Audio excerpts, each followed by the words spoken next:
সাজেক পর্যটন কেন্দ্রে আগুনে ক্ষতিগ্রস্ত ২ শতাধিক মানুষকে ত্রাণ সহায়তা দিয়েছে জেলা প্রশাসন। সকালে স্থানীয় শিব মন্দির ও গির্জায় আশ্রয় নেয়া লুসাই ও ত্রিপুরা জনগোষ্ঠীর ৩৬ পরিবারকে আর্থিক সহায়তা ও চাল দেয়া হয়।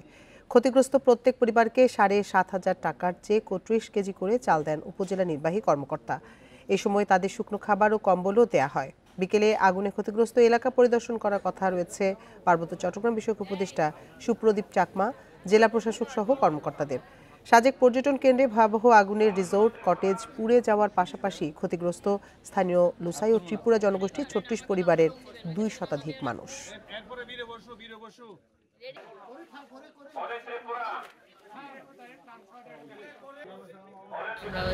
যে পরিবারগুলো ক্ষতিগ্রস্ত হয়েছে আমাদের ৩৬টা পরিবার, প্রত্যেকটা পরিবারকে আমরা একটা আর্থিক সহযোগিতা দিব এবং পাশাপাশি শুকনা খাদ্য সামগ্রী দিব এবং তাদেরকে আমরা ৩০ কেজি করে চাল দিচ্ছি এবং ক্যাশ যদি বলি আমরা প্রত্যেকে ৭,৫০০ টাকা করে নগদ ক্যাশ দিচ্ছি আর তাদেরকে কম্বলও দেওয়া হচ্ছে এবং পর্যায়ে